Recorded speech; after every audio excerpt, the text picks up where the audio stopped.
Hello, hello, everyone, and welcome back to another episode of Coming Clean.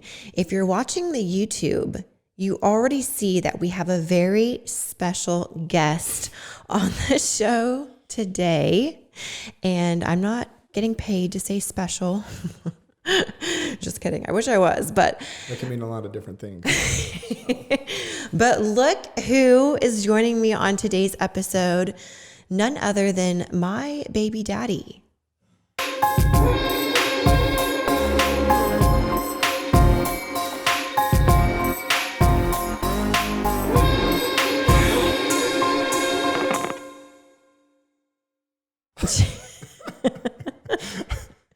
Mr. Jason Sebastian. Can we insert a round of applause in this part, Lambert? I think we should. This is my old ball and chain. I've always wanted to say that. My old ball and chain. No? You're speechless? Podcasts, you have to talk. Oh, is that what this is about? So, all right. After that intro, I just don't know what else to say. Okay, so we went on Instagram and we asked for y'all to ask us questions about our relationship, because I know that our relationship has been a hot topic to everyone. Everyone's been questioning what has been going on. So today we are basically addressing the elephant in the room, I guess you could say. Right? I didn't know it was that big of an elephant, but it has been to everyone, because I feel like we've been avoiding talking about what has gone on between us, and everyone's been asking. I know you've been getting a lot of DMs. I've been getting a lot of DMs. And so today we are just here to answer a lot of the questions.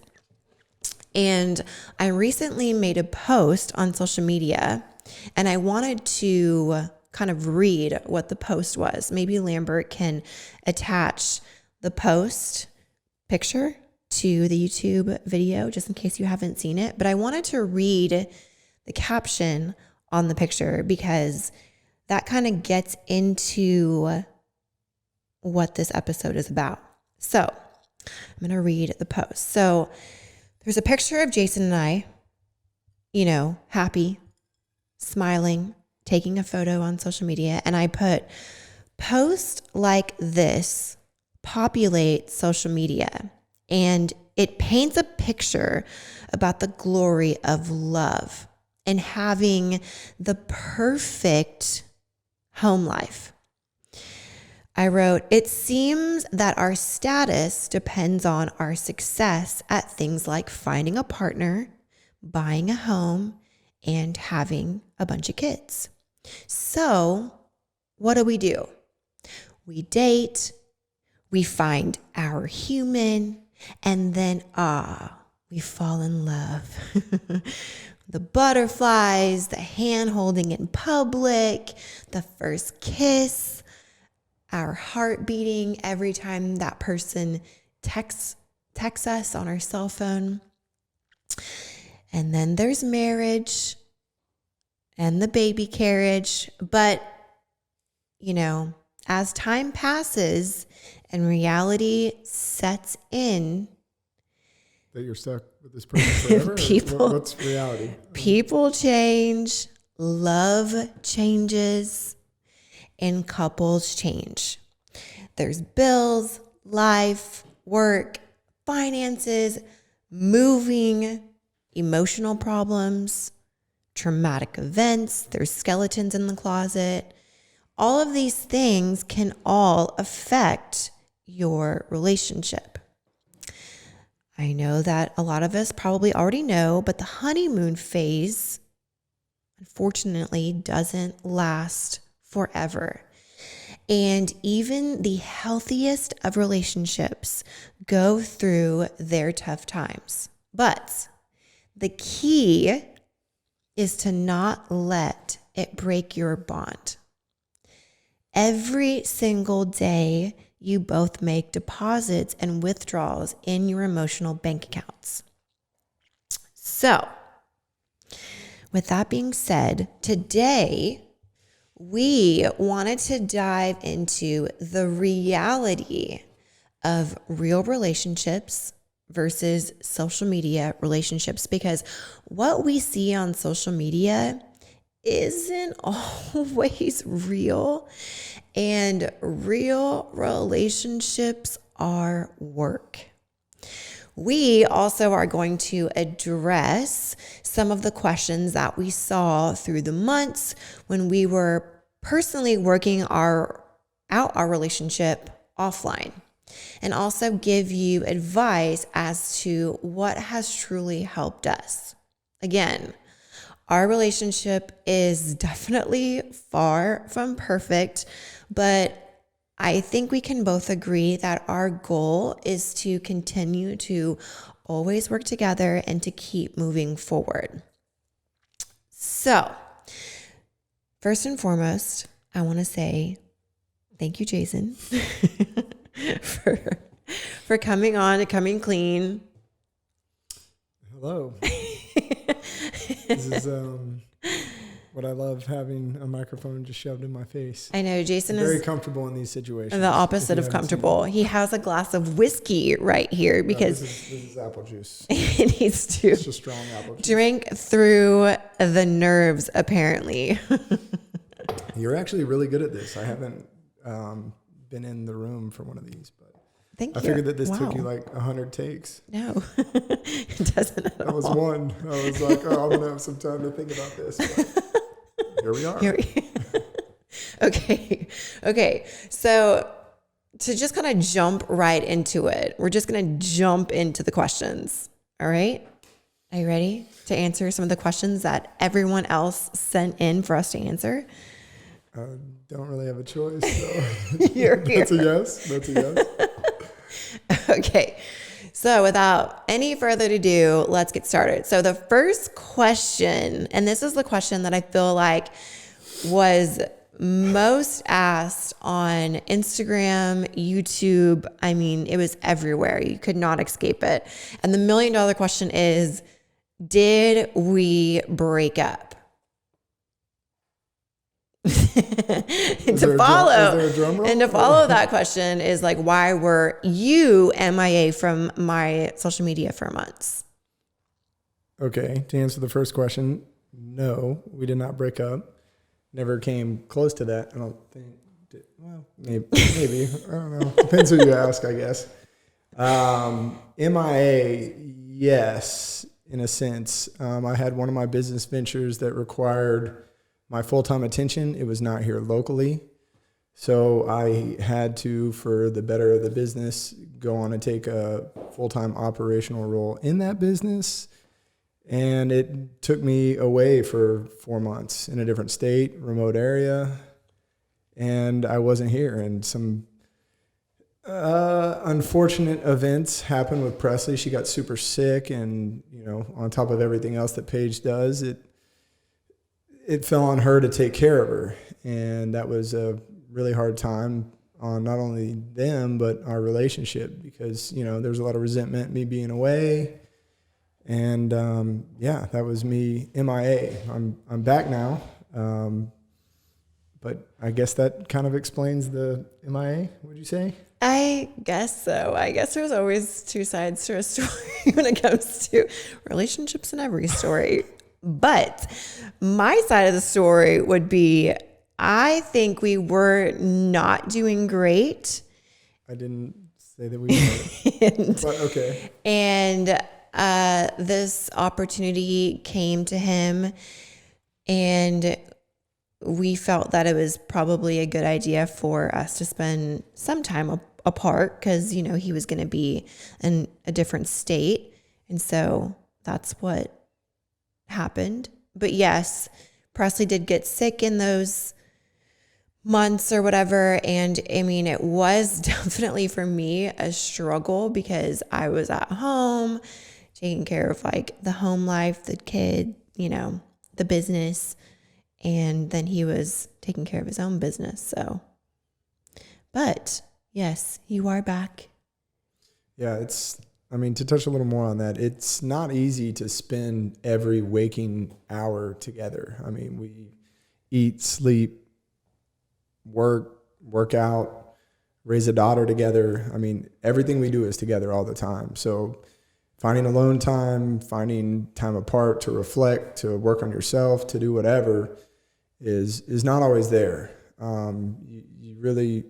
We hadn't up to this point really worked on finding that balance in life. And I think that, this was an opportunity for us to spend a little bit of time apart, me to kind of work on some of my own things, because I dove into a lot of her stuff over the past few years. And it just was kind of a mutually agreed upon decision. So it wasn't us breaking up. It was just taking a little bit of time apart to work on our own stuff separately for a while. Yeah, that was a good answer. This is uncomfortable.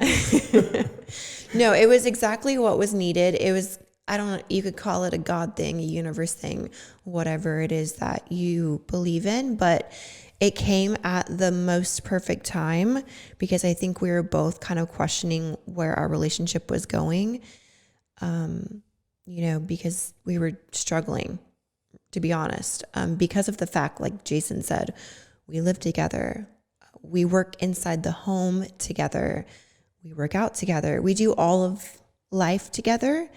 And it's been like that since we got pregnant with Presley, which was a really great, unexpected surprise. So we did kind of get thrown into each other at a very rapid pace, and then not having that break from each other ever, just I felt like really weighed down on us. And then, having just the pressures of like, oh, now we have a house together and we have bills together. We've never talked about finances together. We never knew each other's finances before. We never knew each other's like skeletons in the closet, I guess you could say. So throughout time, I think things just weighed down on us. We aren't the best at communicating, which we are learning, how to communicate better with each other.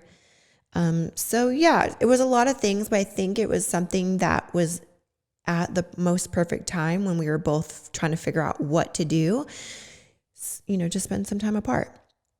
Okay. So question number 2 that a lot of people asked was, do you put everything in your life out there on social media, and how do you protect your sanity from people making assumptions?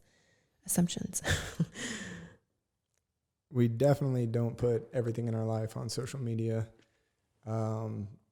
There's no way you could, and it would probably not be pretty, be real, I guess. I guess that's what reality TV is, but we're definitely not signing up for that anytime soon.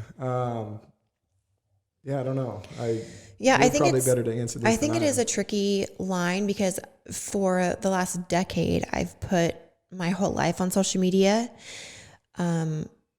And when it comes to, us now having a family and having, a life together, I think I do totally understand when we were getting all of these questions about, well, wait, where's Jason? Or wait, have you guys broken up? Or wait, what's going on? Or why aren't you wearing your ring? Or whatever. So I can totally understand where this is coming from, because for so long, I've put my life out there. And yes, that's going to trickle into my personal life as well. Although I do not put everything from like A to Z about my life on Instagram or Facebook or whatever, I think to a certain degree, privacy needs to be and should always be obtained. With people making assumptions, that's where I can kind of see, what's, people asking all these questions, because of the fact that if you see Jason on my story like every week, or if you see Lambert on my story every week, and then all of a sudden for like a month they're not there, you're going to be like, okay, wait, where is this person? So I totally understand, like, where these comments are coming from. But yes, I definitely think it's healthy to keep some stuff private. But then again, I do think it's a little tricky if you were to, this is where, the highlight reels come in, when people only post the highlight reels in their life on social media, and then they don't post the real hardship that they're going through on social media. So for us, you know, obviously this is something that we wanted to eventually come out and talk about, but a lot of the time people's comments can be, you can take them to heart. And so for us to figure out what we needed to do, we needed to kind of like, okay, we're going to take this offline. We need to figure out how we are going to resolve this. We can't read the comments. We can't read the negativity because people just assume things. They just jump to conclusions. And we have to figure this out for ourselves because this is something that is so special to us. We have a family, we have Presley, we want to work it out. We want to figure this out. We don't want to just give up on each other. So this is something that we personally chose to take offline to fix. And then once it's, you know, the conclusion of whatever it is that we're going to do, are we going to move forward? Are we going to go our separate ways? Once that conclusion came, you know, to be about, then we were going to come out and talk about it. So yeah, I think you can definitely do yourself a favor by not going into people's comments, because people are going to make comments and have their opinions on whatever it is, and you're not going to agree with them. So yeah, going down that road, you're only going to create conflict. That's one thing that I feel, I mean, I don't let it bother me really at all because I've been doing this for like a decade now. I've had social media, and throughout my social media career, life, whatever you want to say on social media, I have gotten the highs of the highs and the lows of the lows through social media. Like my whole life has been out there. I have been praised and I have been beaten down when I've even been down. So the comments on social media, I have like the thickest skin. But when it comes to Jason kind of like being a newbie to social media, I feel like he lets the DMs and the comments get to him a lot more. And I have to say to him, like, why are you even reading that? Like, why are you letting that bother you? So definitely if you can, like he said, steer clear of reading stuff like that, because another thing that is so interesting to me is you can literally have 50 comments. Okay, 50. And you get one comment that is negative, and that is like where you're directing your focus. You have 49 other like amazing, praising, positive comments, and that one comment is that one that you're going to let resonate with you. Why? You know what I mean? And that's what he does. So it's not what I do. That is what you do. That may be what I did a week ago. I'm in a better headspace now. Oh, yeah. Calm down. After this glass of whiskey, he's in a better headspace. Okay, moving on to question number 3. And this is a really good one. It says, someone asked us to talk about the pros and cons of spending time apart. Oof. Well, for me, the time apart, I mean, it was a lot of alone time. Not alone, but like I did nothing but work. And when you're doing nothing but working and predominantly working alone at whatever your task is, you spend a lot of time in your head. And for a person that, as you might recently know, battles depression, like being in your head is a scary place if you don't have things in order and ways to manage that.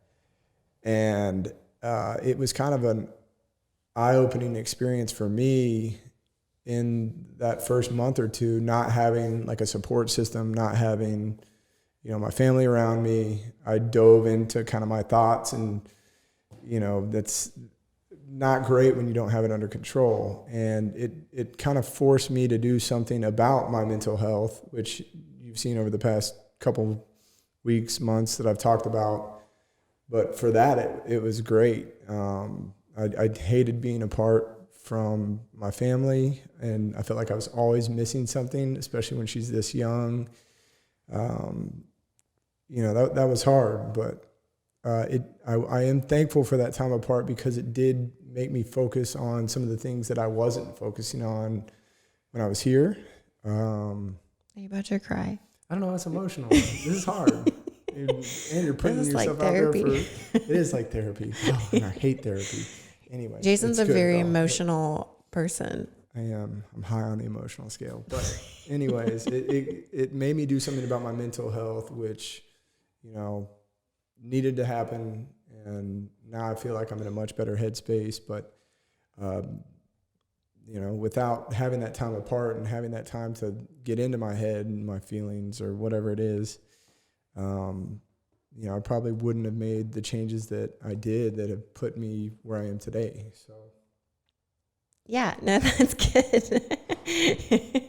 He's making faces at me. But no, you know what? Pros and cons of being apart. Y'all need your alone time, especially you need your me time, you need your alone time.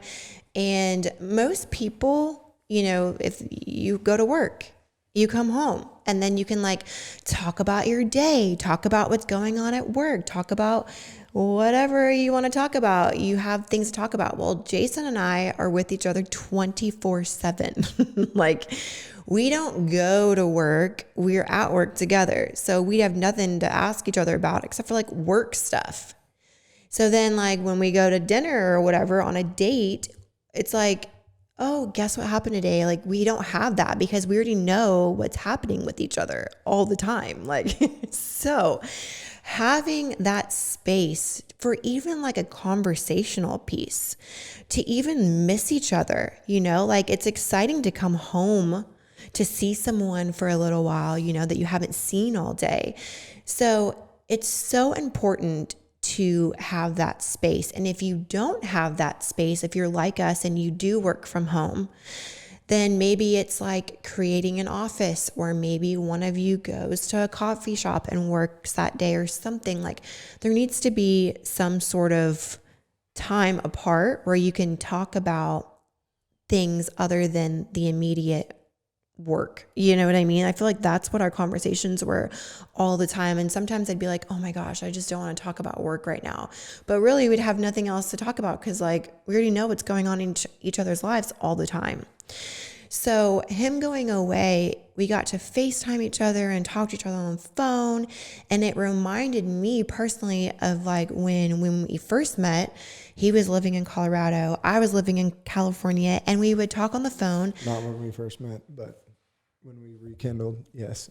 When we got back together. We got back together. Yes. Okay, well, that's what I mean.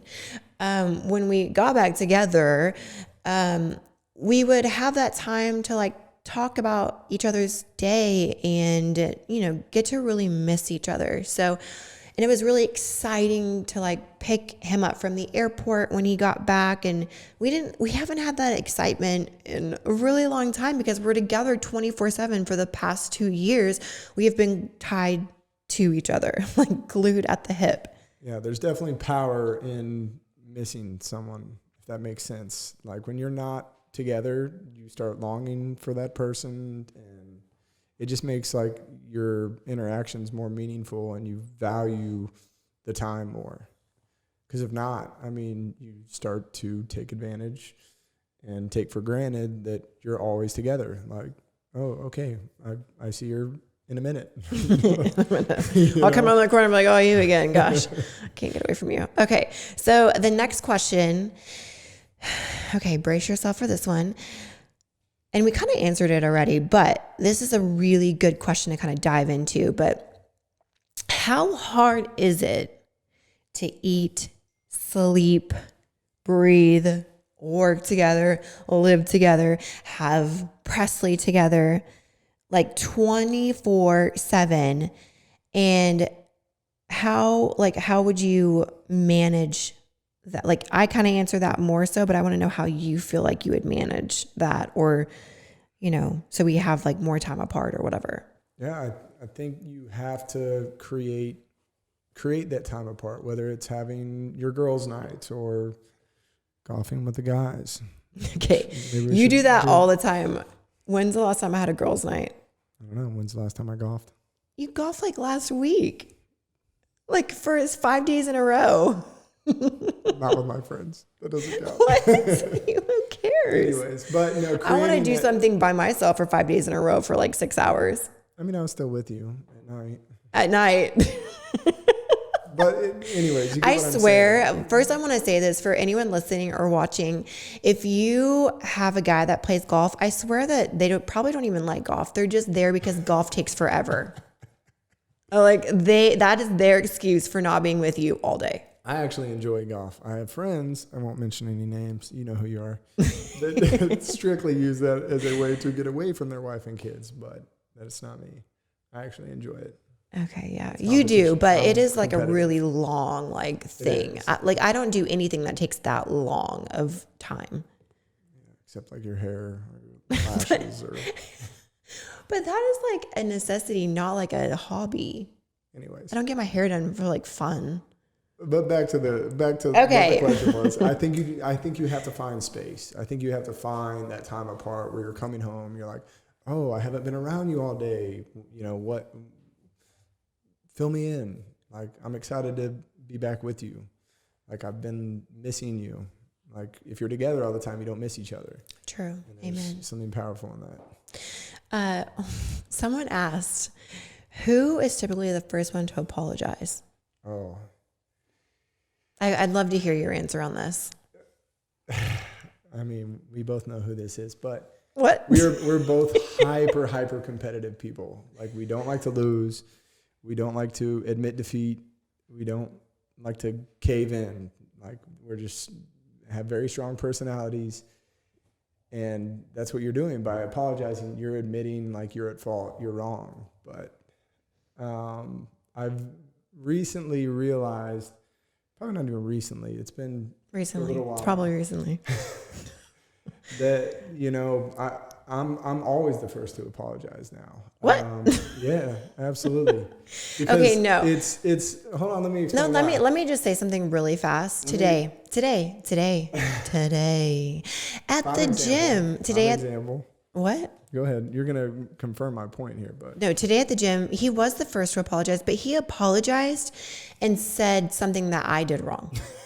I'm like, that's not how you apologize. This was a rare situation. No, that was how it goes usually. What I was getting at there is, you know, we're very competitive, and what you have to realize when you're in a relationship is you're not competing against each other. Like, you're on the same team. So if you're trying to fight and hold off on apologizing that makes your relationship better or lets you amend or get back to the way things were, you're doing a disservice to your team, as I see it. So whoever it is, step up, apologize, and just make it right. Make it, you know, bring the team back together. So that's why I apologize first all the time. But don't apologize right before you go to bed to try to get some like he does. I'm like, oh yeah, of course. No, you're apologizing before we get into bed. This is odd. Okay. Next question. That is the question. That is the case. Okay, next question. Okay, so this one I'm really excited to talk about and to dive into. So, Jason, you've been open about your depression, which I have to say that I definitely commend you for, because I know that it takes a lot of guts for you to be out and open about it. Also, because I didn't know this, but a lot of his friends and even some of his immediate family didn't know that he has struggled for a long time with depression. So the question is, how do we feel, or you feel, that your depression has affected our relationship? Oh, I feel like this is all I talk about these days is my depression, which is fine. You know, if it helps one person, you know, talking about this, then it's worth me being uncomfortable, I guess. That's true. That's the point.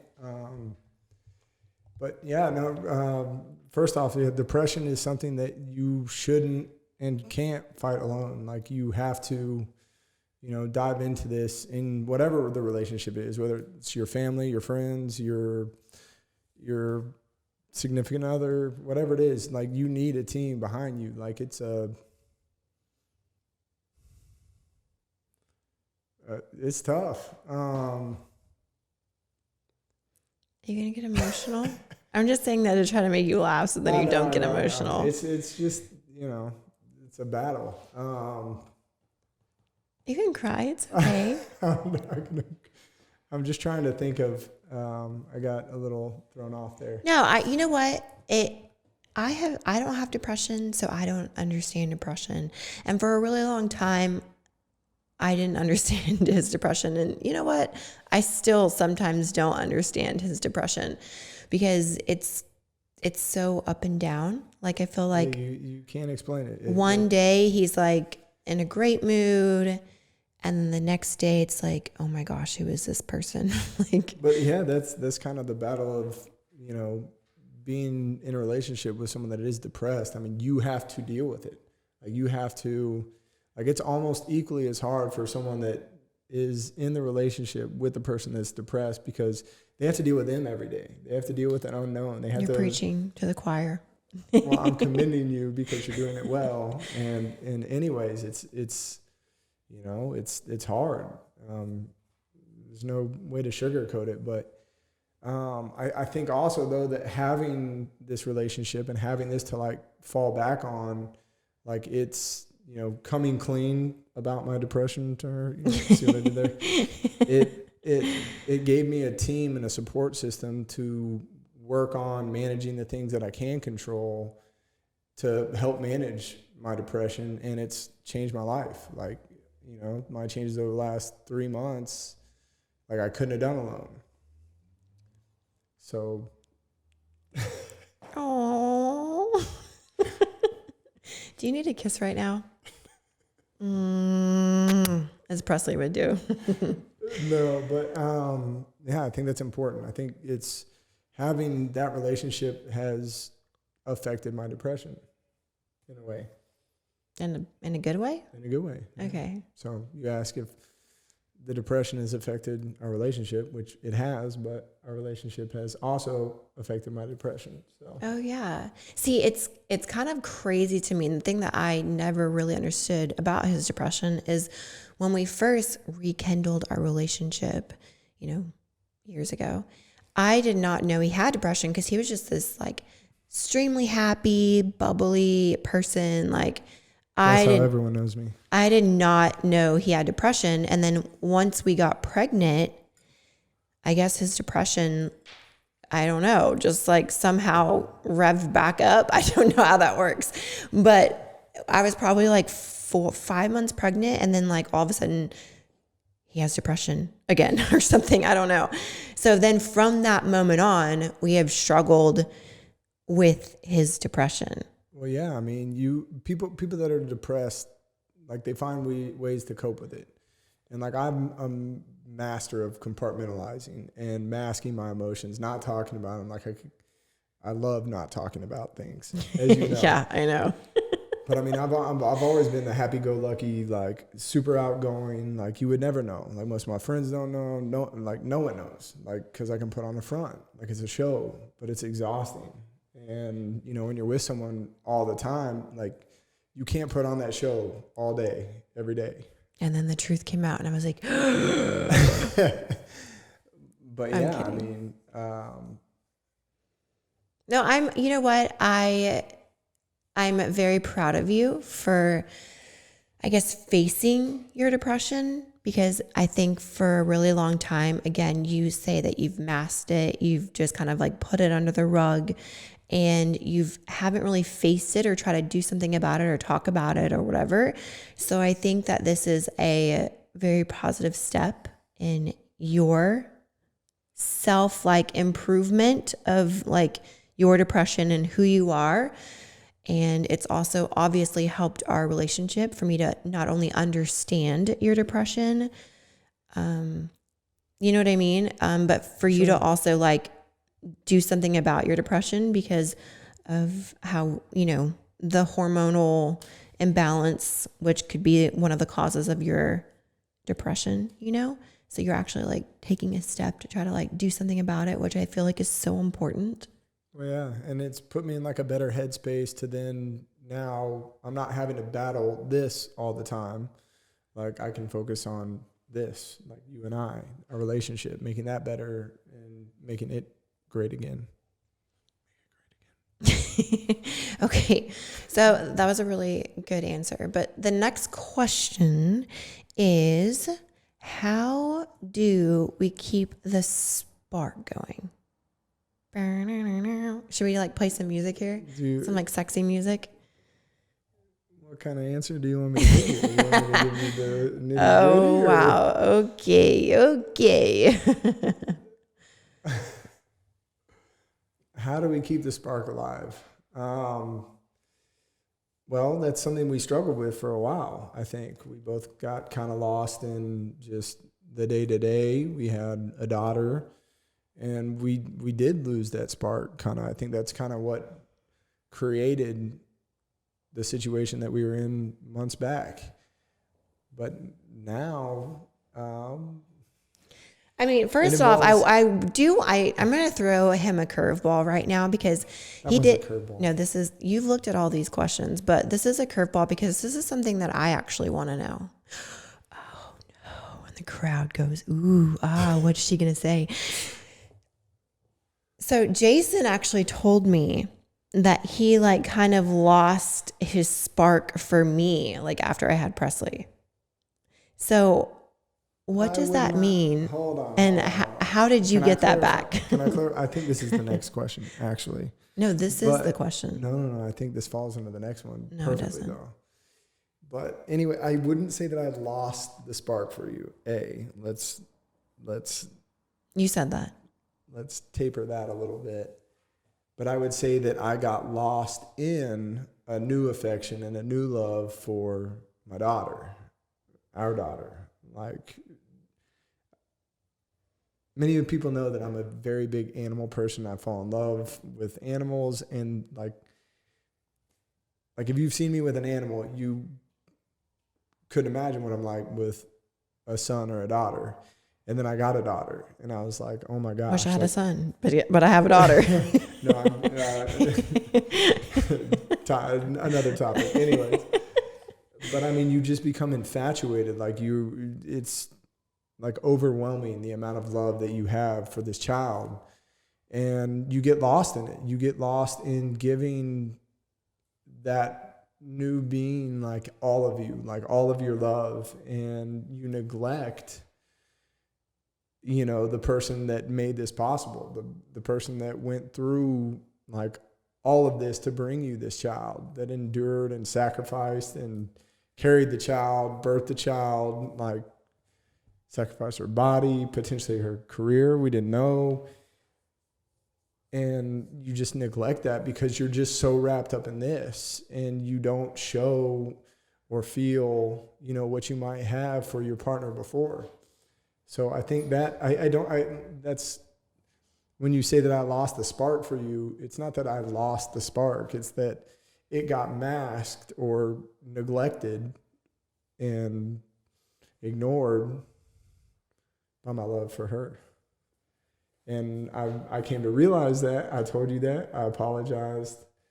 And I think that's got to be like one of the most common problems in, newlyweds with a new child. Like, I mean, it's hard not to. You just get overwhelmed and sucked into it, and you're not always thinking about the attention and the needs of your partner, and that can suffer. Yeah, I think that was if not the biggest struggle for me personally, because I was kind of going through my own in my head battle with my body transformation. I grew a child and I gained a lot of weight, and fast forwarding, birth and having her and the journey I had kind of getting back to feeling like myself, it was such a physical and mental battle on, within my own mind. And then the feeling of not feeling loved and appreciated and, all the things from him, because he was like giving that to her, kind of made me be in my own head even more. So all of those things literally over the last 2 years, because again, we just over the past few months really started to turn our relationship around. But that happened for like 2 years. So for 2 years, I felt like I wasn't getting love and affection and attention. And I was like kind of hating myself. Like I was hating my body. I was hating the way I looked. I just was going through such a emotional battle inside of my own head, and still having to like turn on, you know, Paige Hathaway and be who I was on social media. It was just such a battle for me. So when, you know, things were just kind of like really going downhill, I was like, yeah, I guess this is like, I don't know what else I have to give, because I just felt like he wasn't giving anything to me. So I'm glad that he had his own realization, because I think that was kind of like a turning point in our relationship. Yeah, no, definitely. I mean, I definitely came to that realization. I should have been appreciating the shit out of you. Like, what you did was amazing. Aww. He's about to cry. We're all going to cry. Box of tissues. We need it. It is a tough topic to talk about. It is tough because it's our relationship. It's our whole life, you know? And you want to know something that was really tough? Like when our relationship was at its worst, it was at its worst. We had a daughter who, and this is going to make me cry, who like did not want us to not be together. And she wasn't even 2 yet. I'm going to cry.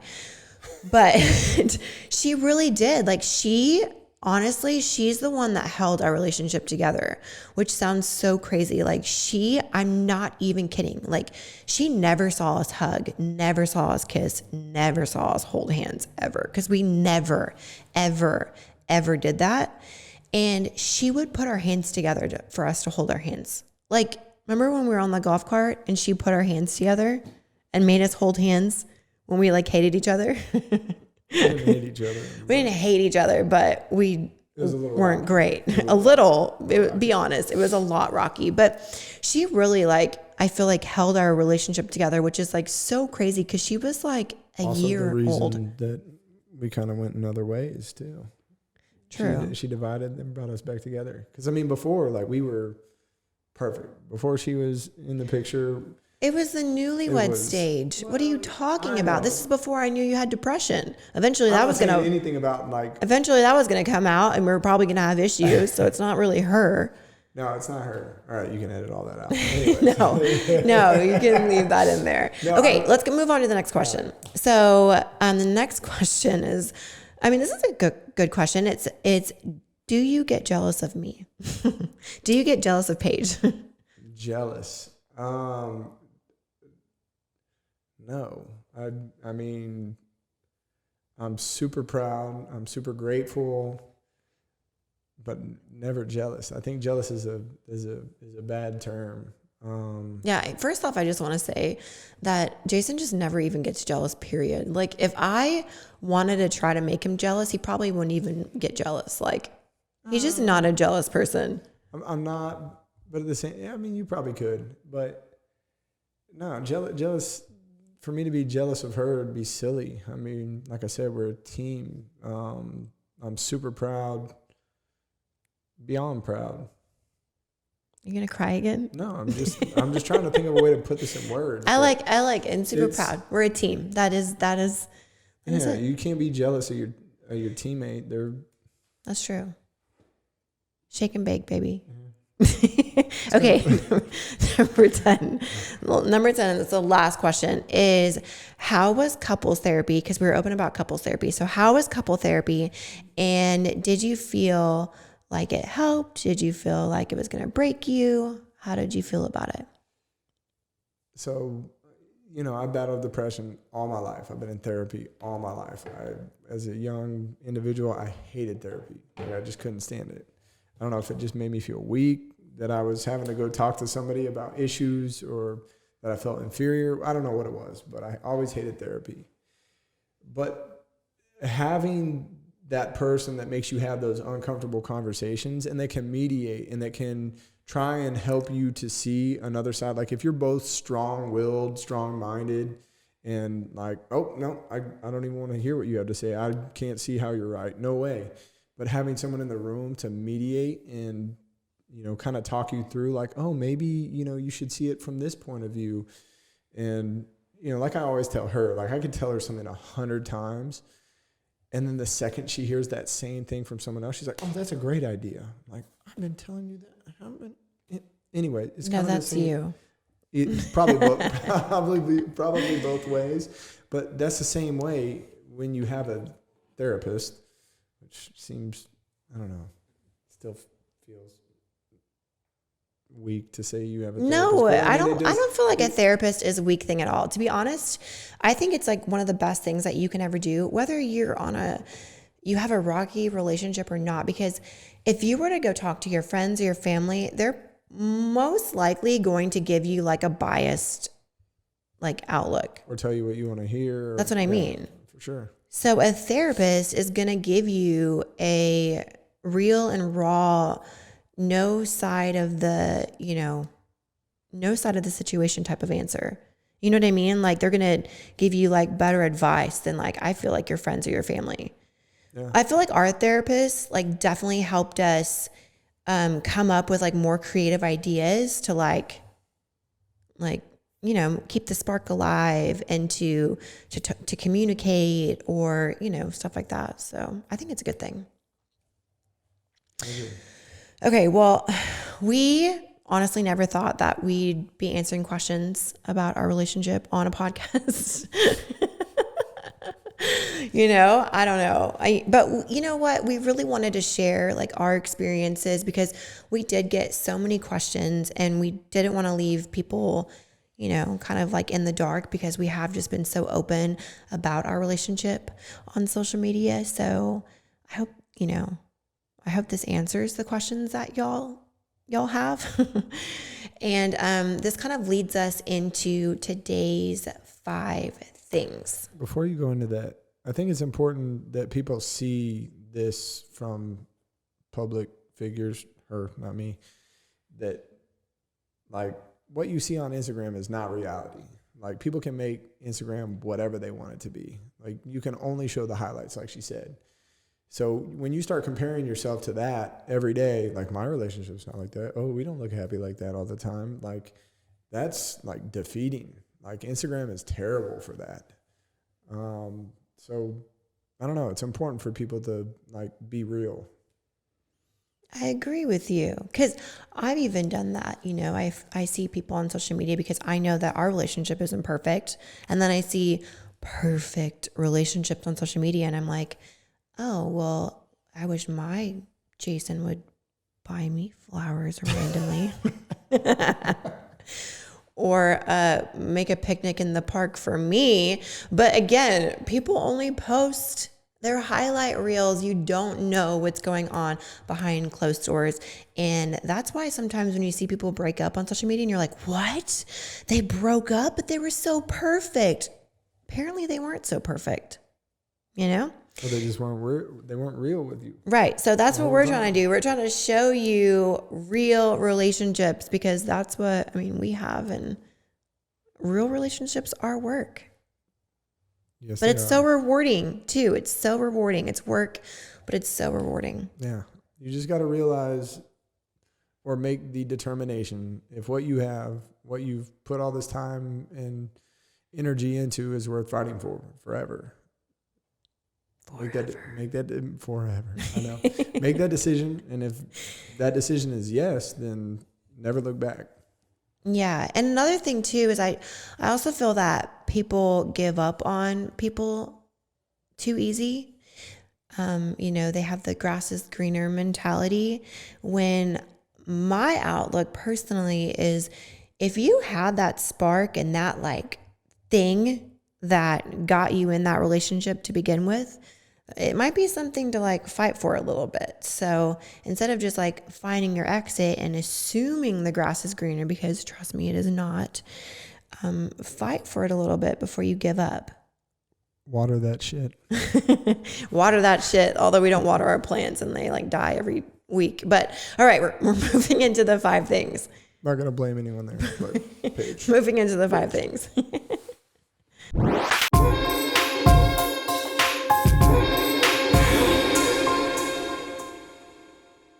All right, everyone. It is the 5 things time. So as this video is about like life and relationships, I thought, let's give 5 pieces of advice for relationships and life. So my first tip about relationships is to talk, communicate. You have to figure out how to do that. He's not the best at it, but we're working on it. Two-way street. And be honest about your feelings. Just, be raw, be real. Like, you guys should not be able to just have those difficult conversations. And that is something that is a must. So if you can't have those real and raw and open conversations about everything, because life is going to knock you down, you're going to have problems. There's work, there's finances, there are all these things. And you're going to have those tough conversations. So be able to talk to each other. Tip number 2 is be kind to each other. And I know this sounds super cliche, but I honestly cannot stress it enough. When you are in a relationship, you gotta be respectful to one another and you gotta be kind. I know it sounds like it's the most basic thing that you can do, but it is one of the most important, and it's one that I work on daily. Because he drives me nuts. Just kidding. The third, and I feel like the super underrated tip, is little things matter most. Jason, little things matter most. Maybe it's a kiss on the forehead. Maybe it's like a little appreciation note when I wake up, a little like, I love you, have a great day. Maybe it's learning your partner's love language. Doing those sweet things that you used to do at the beginning of the relationship. Now, like buy me candy and flowers when you pick me up from something. So tip number 4 is keep your expectations realistic. This is so important. I've seen so many people expecting their partners to be with them the whole day, or to just have these unrealistic expectations because of social media. We can't have a blindfolded picnic every Friday night. It's just not realistic, is it? Blindfolded picnic? Yeah, I've seen that on Instagram. It's very sweet. You need to follow more like relationship pages. You follow sports. That's how we spend our weekends. We watch sports all day. Woo, so romantic. We don't watch any TV. We watch Lambert. Do we watch sports all day? He just said yes. Yeah, right. We watch one of Lambert's 10,000 documentaries that he's all about. He's always got a new Netflix show for us. He does, but I love that. Sex education. Okay, so the 5th and final tip, and it might sound like a no relationship tip, but this is it. It's don't hold on to toxic relationships. Always remember that relationships are a part of life. So don't let toxic people drain your energy. Stay away from them for your own good. And if you have toxic people in your life, that can definitely trickle into your relationship and cause issues. And if you're following toxic people on social media, that can do the same. You like those tips? I like them. Good. Okay, so y'all asked, for this, y'all asked a million questions on social media, and we just wanted to put together a video to kind of answer all those. This is our first video together. That sounds so strange. When I was like, this is our first video together? He's like, yes, this is our first. Yeah, pretty disappointed on the second Jason on your podcast. I know, I had Jason posted on there first. Pretty painful, Jason. He's more experienced than you, so it was kind of like a shoo-in. In podcasts and maybe in market out. Okay, would you like to tell our audience how to like and share and subscribe? Yeah, if you liked what you saw today. I don't have a YouTube channel, but I guess you subscribe, and you do all the things. That's it. You do all the things. Yeah, you can also rate and review the podcast on Apple. Did you know that? I didn't know. No, I don't you can share it with your friends. Did you know that? No. Okay. This is all news to me. If you guys have any other specific questions or really would just like to know anything else about our relationships or even just like us individually, just drop a comment down in the comment section. We would be happy to answer them, or even maybe do an episode 2 about this. Yeah. I mean, I think there's a lot of topics we touched on that have so many things you could talk about. Yeah, I agree. We can just new parenthood another is a beast. Probably needs its own series. What does? New parenthood. Oh yeah, parenting for sure. It's amazing, but I mean, it's a challenge. It's the best. There's a lot of tips that we've gotten from hundreds of thousands of people that, you know, without that, like, oh my gosh. Yeah, seriously. Yeah, maybe parenting would be a good one. So if you want to see that, definitely just like put a comment in the comment section and ask whatever questions you have, and maybe we'll put that together. Yeah. Yeah. Okay. Follow me on Instagram. Yeah. I'm a content creator now. Follow him on Instagram. You want to say your Instagram handle for everyone? J Moritz 24. And the funny thing about Moritz is Lambert actually thought it was, what do you think it was? Probably Mortiz. Ortiz. Oh, J.M. Ortiz. Tito's little brother. All right, y'all. Thanks for listening and thanks for watching. We'll see you guys next week.